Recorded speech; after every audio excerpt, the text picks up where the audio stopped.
Hello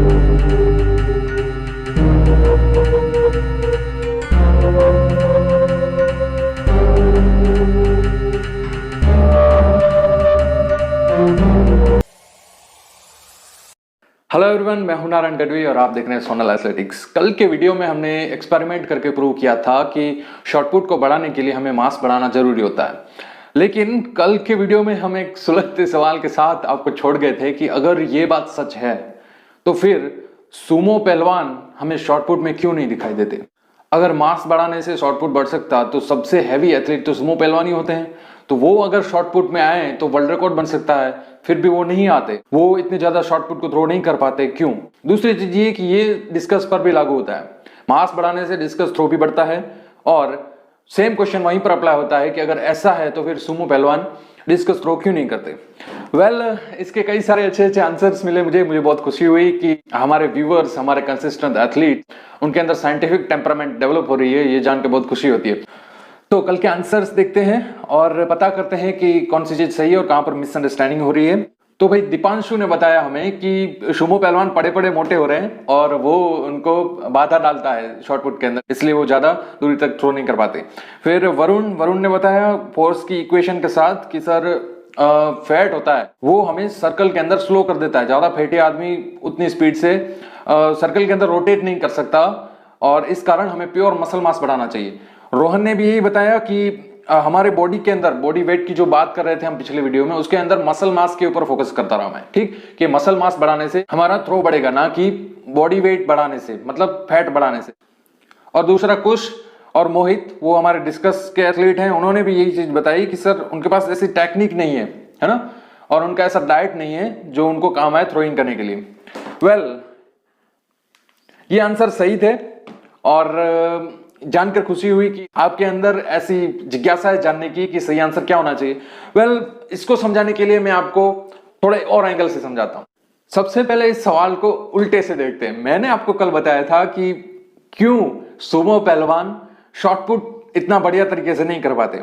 अब इसको आप फ्लिप कर दीजिए, इस सवाल की दूसरी साइड के बारे में भी सोचिए। भाई मैंने कहा कि सुमो पहलवान शॉटपुट नहीं कर सकते, तो शॉटपुटर भी कौन सा सुमो पहलवानी कर सकते हैं? वो कौन सी सुमो रेसलिंग करते हैं, ठीक है कि नहीं? वैसे ही डिस्कस थ्रोअर भी कौन सी सुमो रेसलिंग करते हैं। तो ये चीज काउंटर भी तो सही होनी चाहिए। तो इसके लिए मैं आपको ये फोटोज दिखा रहा हूं।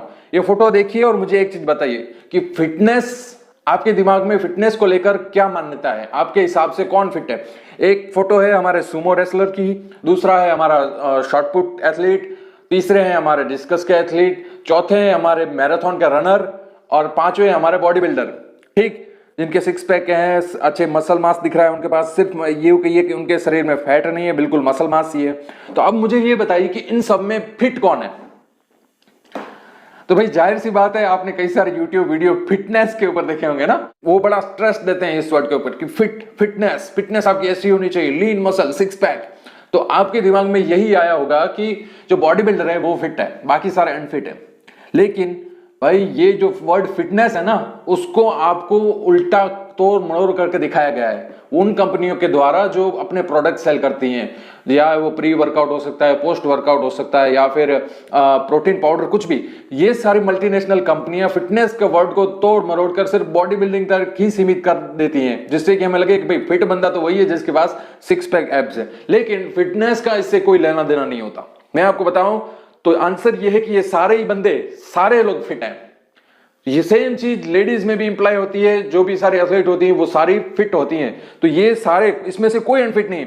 सुमो पहलवान सुमो रेसलिंग के लिए फिट है, शॉर्ट पुटर शॉर्ट पुट के लिए फिट है, डिस्कस थ्रोअर डिस्कस के लिए फिट है, और जो मैराथन रनर है वो मैराथन के लिए फिट है, और बॉडी बिल्डर जो है वो बॉडी बिल्डिंग के लिए फिट है। भाई हमने फिटनेस के स्टैंडर्ड को सिर्फ बॉडी बिल्डिंग तक ही लिमिट कर दिया है कि भाई जिसके सिक्स पैक दिख रहे हैं, जिसके अंदर सिर्फ मसल मास है, प्योर मसल मास, वही फिट है। वो भाई फिट है, लेकिन वो बॉडी बिल्डिंग के लिए फिट है। बॉडी बिल्डिंग एक अलग स्पॉट है अपने आप में, उसके अंदर भी कंपटीशन होती है, मालूम है कि नहीं? Mister India, mister world, mister Olympia.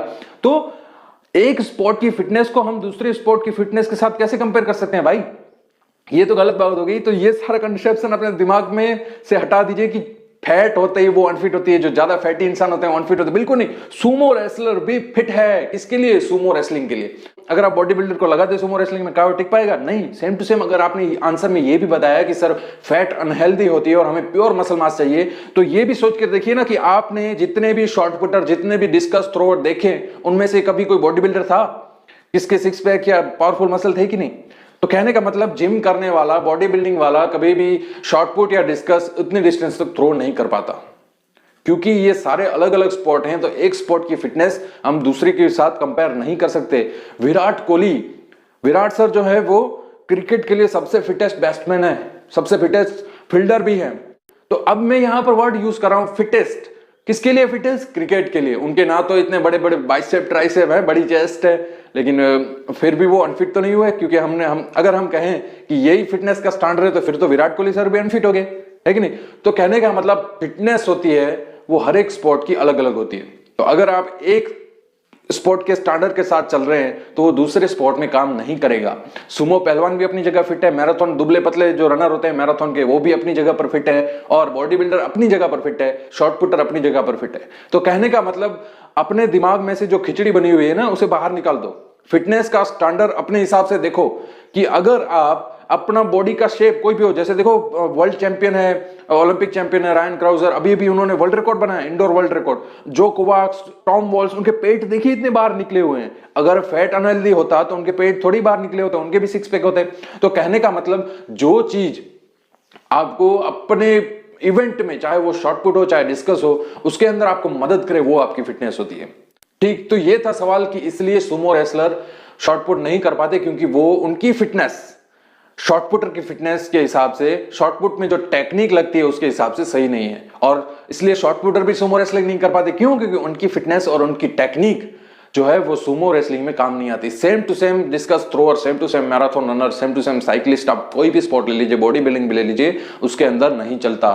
तो हर एक स्पोर्ट की, हर एक डिसिप्लिन की अपनी अपनी फिटनेस होती है। तो कहने का मतलब आपको वो मसल मास बढ़ाने हैं, उतनी आपको स्पीड बढ़ानी है जितनी की आपके स्पोर्ट में रिक्वायर करती है, बाकी का सारा चीज वेस्ट है। तो फिर सवाल उठता है शॉर्ट पुट की specific strength, specific technique, specific fitness क्या होती है शॉर्ट पुट और डिस्कस दोनों के लिए?